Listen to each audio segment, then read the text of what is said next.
بلوچستان کے معاملے میں جنرل مشرف بہت پیشنیٹ تھے. He wanted to develop Balochistan. تو اسی زمانے میں جب ہم بلوچستان کے پروجیکٹس پر کام کر رہے تھے تو کرنل ظہور کے ذریعے وہ مجھ سے ملے اور انہوں نے کہا کہ ہمارے پاس ملتان سے ایک بلوچ سردار آیا ہے, وہ ملنا چاہتا ہے, اس کے پاس وہ کچھ باتیں ہیں جو آپ کو کہنا چاہتا ہے, تو ہم چاہتے ہیں آپ اس سے ملیں, اس سے مل کے رپورٹ بنائیں اور رپورٹ ملٹری انٹیلیجنس کو دیں کہ وہ کیا کہنا چاہ رہا ہے اور وہ کیا اس کے پاس آپشنز ہیں اور کیا وہ پروپوزلز لے کر آیا. میں نے اس بلوچ سردار کو پنڈی بلایا, اپنے پاس مہمان ٹھہرایا, اس سے ملاقاتیں کی اور پوری کہانی میں نے اس سے سنی کہ بلوچستان میں خاص طور پر ڈیرہ بگٹی میں ہو کیا رہا ہے. یہ میر احمدان بگٹی سے میری پہلی ملاقات. میر احمدان بگٹی اکبر بگٹی کے کزن تھے, فرسٹ کزن تھے. احمدان بگٹی نے مجھے بتایا کہ صاحب ہم بلوچ ہیں, ہم ڈیرہ بگٹی میں رہتے ہیں, ہمارے ساتھ ہزاروں کی تعداد میں کلپر اور مسوری بگٹیز ہیں جن کو نواب اکبر بگٹی نے مار مار کر نکال دیا ہے ڈیرہ بگٹی سے, اور یہ سب پچھلے 15 سال سے دربدر ہو رہے ہیں, ذلیل ہو رہے ہیں ساؤتھ پنجاب اور ملتان میں, تو ہماری مدد کی جائے. اس نے جو مجھے باتیں بتائیں میرے ہوش اڑ گئے. صحیح بات میں آپ کو بتاؤں, اس نے کہا جی کہ 15-20 ہزار بگٹی قبیلے والوں کو اکبر بگٹی نے قتل کر کے مار کے ڈیرہ بگٹی سے نکال کر پھیلا دیا ہے پورے پنجاب میں اور سندھ میں, اور ان کی زمینوں پر قبضہ کر لیا ہے. کیونکہ ہوتا یہ تھا کہ وہ اس علاقے میں سارا سرداری نظام ہے. سرداری نظام کا مطلب ہے کہ وہاں پہ گورنمنٹ کی آفیشلی کوئی ریٹ نہیں ہے, وہاں جو کچھ ہوگا سردار کی مرضی سے ہوگا. یہاں تک کہ اگر لوکل پولیس لیویز جسے کہتے ہیں وہ بھی بھرتی کی جاتی ہے تو اس کی تنخواہیں پہلے سردار کو جاتی ہیں, سردار اس میں سے اپنا حصہ رکھتا ہے اور باقی پیسے وہ اپنی لیویز کو دیتا ہے. تو احمدان بگٹی نے مجھے بتایا کہ جی اکبر بگٹی نے ہم سے بہت ظلم کیا ہوا ہے, ہم بھی تو بلوچ ہیں, ہم بھی تو بگٹی ہیں, ہمارے بھی تو بلوچوں کے حقوق ہیں. تو جب جنرل مشرف اتنا بلوچستان کے لیے کر رہے ہیں تو کم از کم اتنا کریں کہ ہمارے وظیفے اچھے لگا دیں, ہمارے پیسے اچھے لگا دیں کہ ہم بھی ایگزائل میں, ہم بھی جو دربدر ہوئے میں گزارا کر سکیں. یہ میرے پاس وہ رپورٹ لے کر آیا. تو میں نے یہ ساری رپورٹ بنا کر میں نے احمدان سے پوچھا کہ اگر ہم آپ کو واپس ڈیرہ بگٹی میں آباد کر دیں تو کیسا رہے گا. تو احمدان حیران ہو گیا, کہتے یہ ممکن ہے صاحب, کر سکو گے؟ میں نے کہا انشاءاللہ میں ضرور, کیوں نہیں, اس بات کو میں اوپر بھیجوں گا اور اللہ نے چاہا تو یہ بات کو مانی جائے گی, اور آپ سارے لوگ 15-20 ہزار جو عورتیں, مرد, بچے, بوڑھے جو ذلیل ہو رہے ہیں پچھلے 20 سال سے, ان کو ہم لے جا کے دوبارہ اپنے گھروں میں آباد کر دیں گے. اس نے کہا یہ اکبر بگٹی ہمیں قتل کر دے گا. میں نے کہا اکبر بگٹی سے ہم تمہاری حفاظت کریں گے انشاءاللہ. اب مجھے بتائیے پورے پاکستان میں ان بلوچوں کے حقوق کی بات کوئی کیوں نہیں کرتا تھا؟ یہ بھی تو بلوچ ہے نا, یہ بھی تو بگٹی ہیں.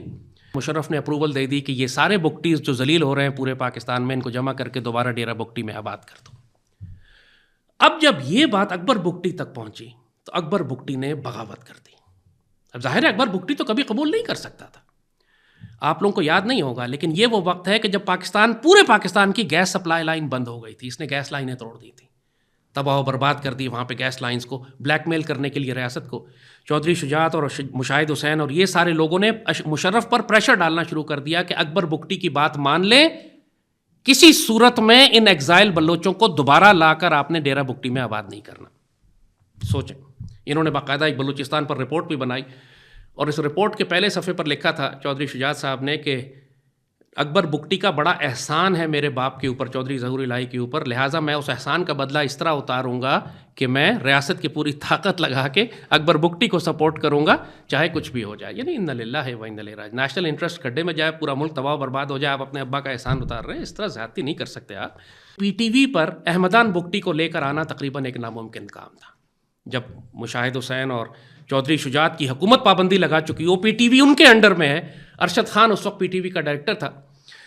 تو ارشد خان کی دوستی تھی جنرل مشرف کی فیملی میں بڑے قریب لوگوں سے, تو میں نے جنرل مشرف کے ذریعے پریشر ڈلوا کے کسی نہ کسی طرح رستہ بنوا لیا کہ پی ٹی وی کے اندر جا کے ہم احمدان بگٹی کا انٹرویو چلائیں گے. وہ پاکستان کی تاریخ کا بلوچستان کی تاریخ کا ایک بہت بڑا بریک تھرو تھا. احمدان بگٹی رات کو پی ٹی وی پر آیا اور اس نے کھل کے ساری بات بتا دی کہ اصل ظلم بلوچستان اور بلوچوں کے اوپر اکبر بگٹی کر رہا ہے, اور ہم بلوچ ہیں, ہم پر ظلم کر رہا ہے, اور اکبر بگٹی ظلم کر رہا ہے, ریاست پاکستان ہمیں بچا رہی ہے. یہ باتیں احمدان بگٹی نے پی ٹی وی کے اوپر کھل کر بات کر دی. پہلی دفعہ پورے پاکستان کو پتہ چلا کہ اکبر بگٹی کتنا ظالم ہے, اس نے اپنی قوم پر کس طرح ظلم کیا, اور یہ سارا پروپیگنڈا اور جھوٹ ہے کہ پاکستانی ریاست بلوچوں پہ ظلم کر رہی ہے اور بلوچوں کو حقوق نہیں مل رہا ہے اور ان کو دیوار سے لگایا جا رہا ہے.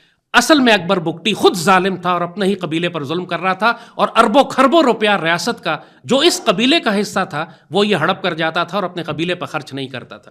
پھر نواب صاحب اتنا جان دیدہ بندہ ہونے کے باوجود اس کے اندر ظلم کا اتنا وہ شائبہ تھا، وہ بیچارہ وہ حاجی غلام قادر ککی دیناری کل پر تھا، اس کا بھائی اور بیٹا کو انہوں نے مطلب بلا کے پکڑ کے لایا، پھر اپنے نجی جیل میں رکھا، ان پر کچھ تشدد کیا، بعد میں زندہ بندوں کو تودوں کے نیچے جو ہے نا وہ دبا کر ادھر سے لا کر لاچر مار کر وہ تودے گر گئے، زندہ بندوں کو اسی طرح مارا۔ جس وقت ہم مائگریشن کر کے بیکر چلے گئے تھے، ہمارے تمام اثاثوں کو لوٹا گیا جتنے بھی تھے، میرے کم از کم 10 ایکڑ باغیچہ بنا ہوا تھا ان کو کاٹا گیا، تباہ کیا گیا، ہمارے گھروں کو بلڈوز کر کے ان میں آگ ڈالا گیا، ہمارے ٹیوب ویل تحت کیے گئے، لوگ ہمیں ٹیلی فون کر کے بتاتے کہ 1 مہینے تک یعنی وہ دھواں ہمارے گھروں سے نکلتا تھا۔